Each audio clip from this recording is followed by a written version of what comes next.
અરે તમે તીર્થમાં સ્નાન કરવા જાઓ ને તો પણ નિયમ એવો છે કે પહેલાં એ તીર્થનું મહાત્મ્ય સમજો. ન ખબર હોય તો કોઈને પૂછો. એ તીર્થનું મહાત્મ્ય સમજી અને પછી તીર્થમાં સ્નાન કરો તો તમને એનું ફળ મળે. એ પર્યટનના સ્થળ નથી, એ કાશ્મીર નથી,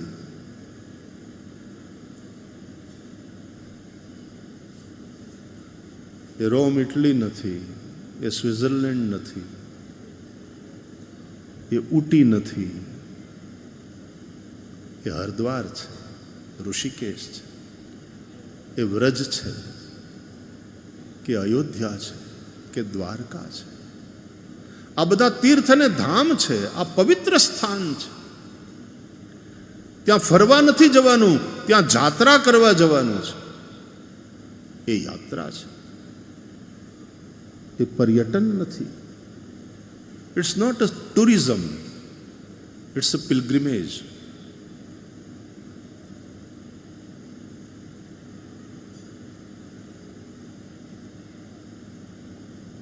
યાત્રાધામ હોય ત્યાં પવિત્રતા અને મર્યાદાની અપેક્ષા રહે. ધામ હોય, તીર્થ હોય, ત્યાં કોઈ દિવસ પાપ ન કરાય. બીજે કરેલા પાપ તીર્થમાં જઈ સ્નાન કરો બળે, ધામમાં જઈને દર્શન કરો. તીર્થમાં ને ધામમાં પાછો શું ફેર? કે જ્યાં જળનું મહત્વ એ તીર્થ અને જ્યાં સ્થળનું મહત્વ એ ધામ.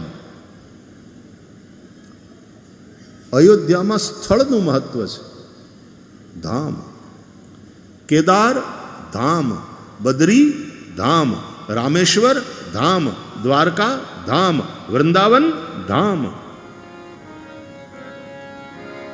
જ્યાં જળનું મહત્વ તે તીર્થ. હરિદ્વાર, ઋષિકેશ તીર્થ, પુષ્કર તીર્થ, નારાયણ સરોવર તીર્થ.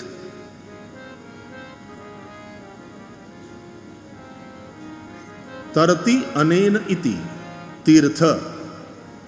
જે તારે એ તીર્થ. તીર્થમાં જઈને સ્નાન કરીએ એટલે પાપ ધોવાય. ધામમાં જઈને દર્શન કરીએ એટલે પ્રસન્નતા થાય. વૃંદાવન ધામ છે, જ્યાં પવિત્રતા છે, જ્યાં પ્રેમ છે, જ્યાં પ્રભુનો નિત્ય નિવાસ છે. ધામ જ્યાં પવિત્રતા છે, જ્યાં પ્રવાહ છે. તીર્થ.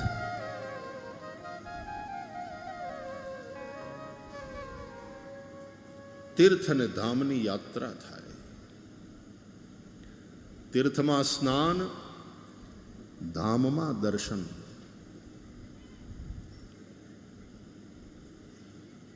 અન્યત્ર કરેલા પાપનો તીર્થમાં નાશ થાય છે. પણ જો તીર્થમાં જઈને મર્યાદાનું પાલન ન કર્યું, કોઈ તીર્થમાં જઈને પાપ કરે તો તીર્થ ક્ષેત્રે કૃતમ પાપમ વજ્રલેપો ભવિષ્યતિ. તીર્થમાં કરેલા પાપ વજ્રલેપ થાય છે, એનો નાશ નથી. એટલે તીર્થમાં જઈ અને પાપને ધોવાના હોય છે. તીર્થમાં જઈ નવું પાપ ન થાય. તીર્થોનો મહિમા સમજીએ તો ફરીથી એ પર્યટન સ્થળો નથી.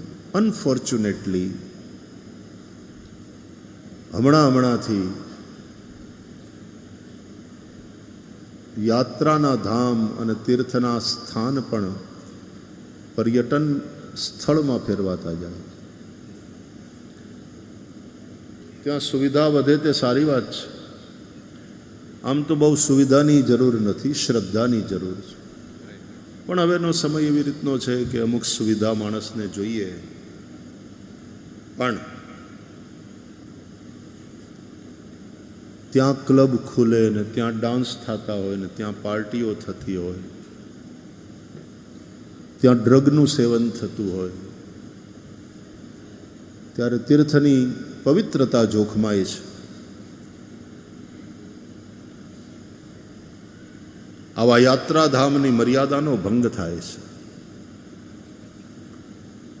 એટલે ધર્મ પ્રેમી જનતાએ અને શાસન પ્રશાસને આ બધાએ ભેગા મળીને એ સુનિશ્ચિત કરવું રહ્યું કે તીર્થ અને ધામ છે એ પર્યટન સ્થળમાં ન ફેરવાય.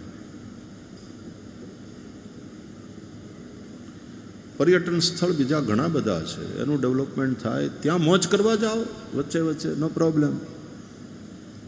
પણ તીર્થયાત્રા, ધામના દર્શન, એમાં ધર્મની મર્યાદા અને એમાં વ્યવહારની એક પવિત્રતા અપેક્ષિત છે.